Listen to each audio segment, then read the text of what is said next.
नमस्कार दोस्तों, तो एक बार फिर से आप सभी लोगों का स्वागत है।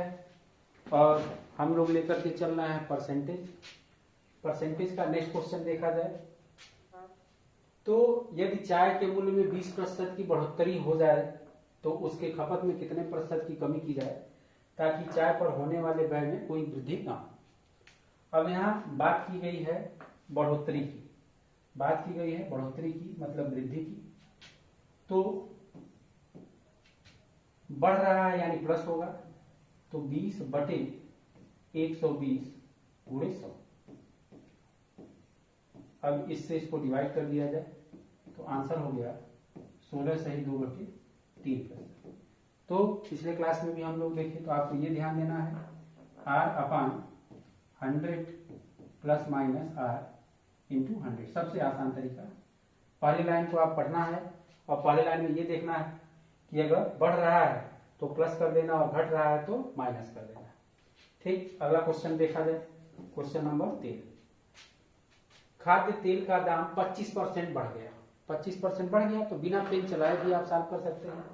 25% बढ़ गया यानी 25/125 गुणे 100 और 25 इसको काट दिया जाए तो 5 बार में और 5 से इसको डिवाइड कर दिया जाए तो आंसर हो गया 20% हो गया। ठीक, ए का वेतन बी के वेतन से 30% अधिक है यानी बढ़ रहा है, 30% अधिक है तो 130 गुणे 100। यहां से हो जाएगा 300/13 और इसको डिवाइड कर दिया जाए तो 23 से 1/13% जो है आंसर हो। चलिए नेक्स्ट क्वेश्चन देखते हैं। 15 नंबर। यदि नीता का वेतन पपिया के वेतन से 25% अधिक है, 25%, 25/125 गुणे 100। 25 से काट दो 5 और 5 से काट दो 20 तो आंसर होगा 20%। 16 नंबर क्वेश्चन देखते हैं। एक व्यक्ति का वेतन 7,000 रुपए से बढ़कर, चलिए क्वेश्चन नंबर 16 देखते हैं। कहा जा रहा है एक व्यक्ति का वेतन 7,000 रुपए से बढ़कर 12,000 रुपए हो गया। एक व्यक्ति का वेतन 7,000 रुपए से बढ़कर 12,000 रुपए हो गया। उसके वेतन में कितने प्रतिशत की वृद्धि हुई पूछा जा रहा है। उसके वेतन में कितने प्रतिशत की वृद्धि हुई। तो देखो यहां से यहां तक देखा जाए तो बढ़ा कितना, 5,000 बढ़ा। किससे बढ़ा, 7,000 से। तो यानी देखा जाए कितना प्रतिशत बढ़ा, तो यहां से आ जाएगा 500/7। अब 7 7 49, 1 10, 7 1 कम 10, 7 3 यानी आंसर हो गया 71 सही 3/7। अगला क्वेश्चन देखा जाए 17 नंबर। यदि ए का वेतन से 60% अधिक है, यदि ए का वेतन से 60% अधिक है तो बी का वेतन ए के वेतन से कितना प्रतिशत कम। यदि ए का वेतन बी के वेतन से 60% अधिक है तो यहाँ 60% अधिक है यानी 60/160 गुणे 100। 20 से यानी 3, 20 से 8, 4 से काट दिया जाए 25, 4 से काट दिया जाए 2 तो ये हो गया 75/2 और 75 का आधा होता है 37.5। इसका आंसर हो गया 37.5।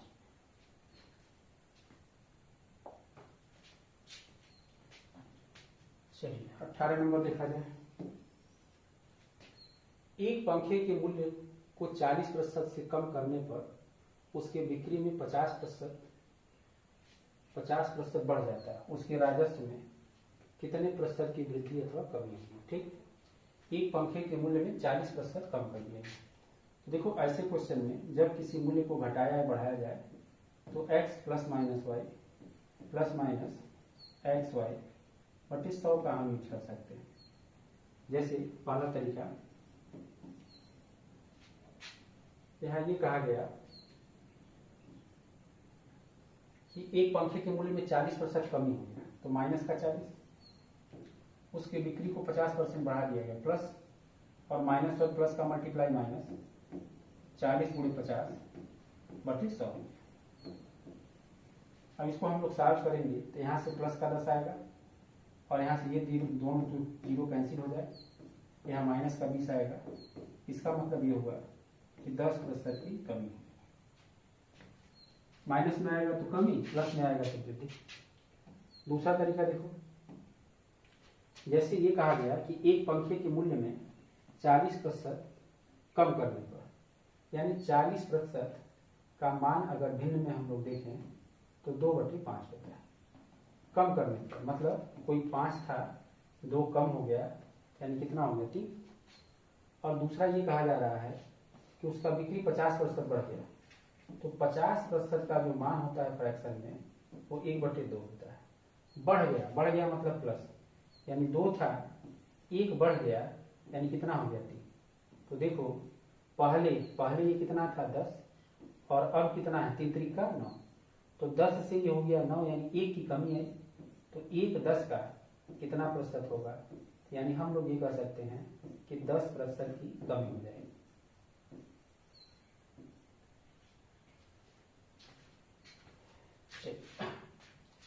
अगला क्वेश्चन देखा जाए तो दोनों तरीका सही है, चाहे तो आप फ्रैक्शन से लगाएं या चाहे तो आप इस तरीके से लगाएं।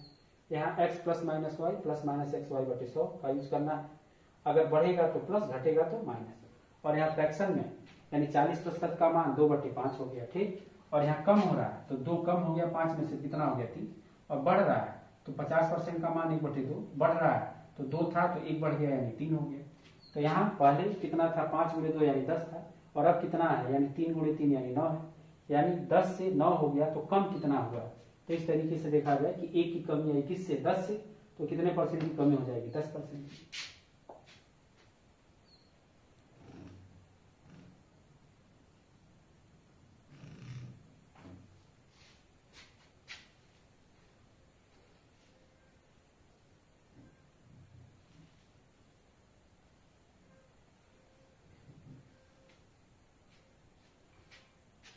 अगला देखा जाए 19 नंबर।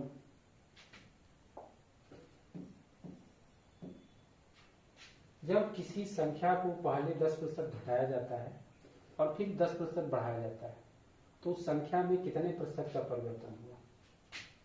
कोई संख्या है, पहले उसको 10%, जबकि संख्या पर 10% घटा दिया गया, पहले उसको 10% घटा दिया जाए तो माइनस का जो है 10 हो गया, माइनस का 10 हो गया, फिर 10% बढ़ा दिया गया प्लस का 10, माइनस और प्लस का मल्टीप्लाई माइनस, तो 10 गुणे 10 बटे 100।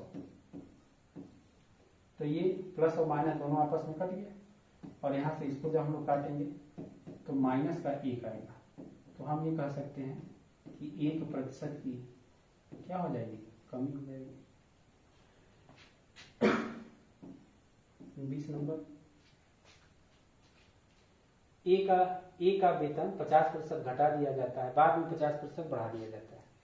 ऐसे भी हम लगा सकते हैं कि ए का वेतन 100 था, 50% पहले बढ़ाया जा रहा है, घटाया जा रहा है, ए का वेतन 50% घटा दिया गया, यानी 100 का 50% कम कर दिया गया, 50 कम होगा, इसका वेतन 50 हो गया। और फिर कहा जा रहा है कि 50% बढ़ा दिया गया, चलो 50% इसका बढ़ाओगे तो 25 बढ़ेगा, अब 25 बढ़ गया तो ये हो गया 75। तो 100 से ये कितना कम या ज्यादा है, 25 कम है, यानी वेतन में 25% की कमी आ जाएगी।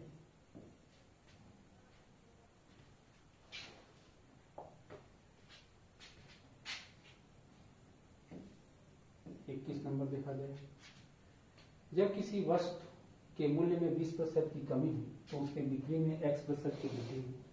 यदि राजस्व में 60% की वृद्धि हुई तो x का मान ज्ञात करें। देखो मान लो 100 था, किसी वस्तु के मूल्य में 20% की कमी हो गई, तो 20% की कमी हो गई यानी 20 कम हो गया, तो 20 कम हो गया तो वो कितना गया 80। अब इसका जो लास्ट में राजस्व में 60% की वृद्धि, यानी जो राजस्व मिला 100 से 60% ज्यादा मिला, 160 मिला। तो अब सोचो इससे इसको कितना बढ़ाया जाए, तो हमको बढ़ाना होगा 80 बटे किससे, 80 से। इसका मतलब ये हुआ कि जो वृद्धि करना होगा वह हमें x में कितने प्रतिशत की वृद्धि करना होगा, 100% का वृद्धि करना होगा। ठीक, अगला क्वेश्चन देखा जाए 22 नंबर। एक वस्तु का विक्रय मूल्य 20% कम करने पर उसके बिक्री में 80% की वृद्धि हो गई, तदनुसार उसके कुल बिक्री वास्तविक बिक्री पर क्या प्रभाव पड़ेगा।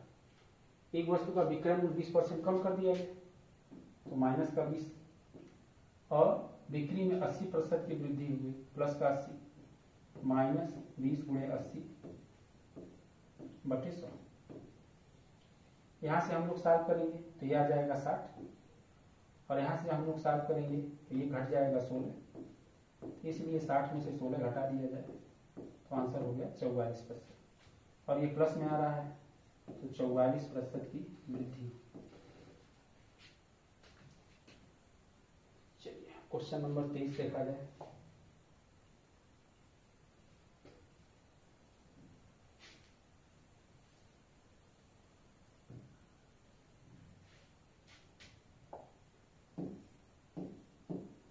क्वेश्चन नंबर 23, एक प्रेक्षागृह के सीटों की संख्या में 25% की वृद्धि की गई और उसके टिकटों की कीमत में 12% की वृद्धि कर दी गई, तदनुसार उस प्रेक्षागृह की आय में कितना वृद्धि हुई। सीट बढ़ गया 25%, बढ़ गया यानी 25 हो गया और 12% जो है टिकटों के मूल्य में भी 12% की वृद्धि की गई, बढ़ा था। प्लस और प्लस का मल्टीप्लाई प्लस ही होगा तो 25 गुणे 12 बटे 100।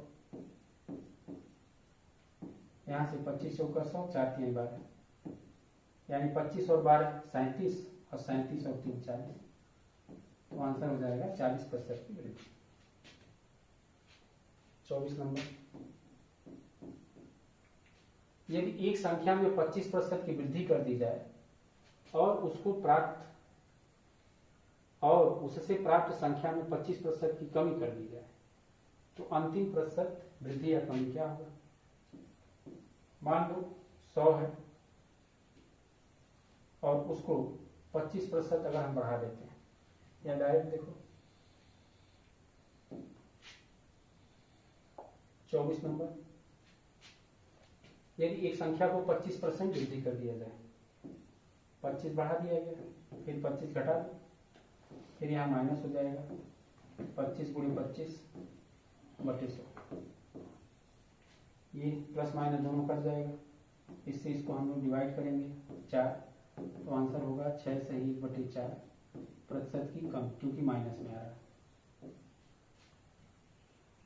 25 देखा जाए, एक व्यापारी एक गलत तराजू के माध्यम से वस्तुओं को खरीदते समय 10% घोटाला करता है और बेचते समय 10% का घोटाला करता है।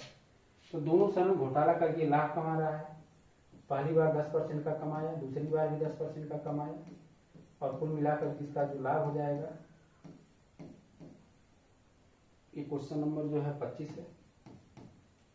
तो यहाँ से जो आंसर हो गया 10 10 20 और ये कट गया यानी 1, तो टोटल उसका आंसर जो हो जाएगा 21% का लाभ हो जाएगा। ठीक।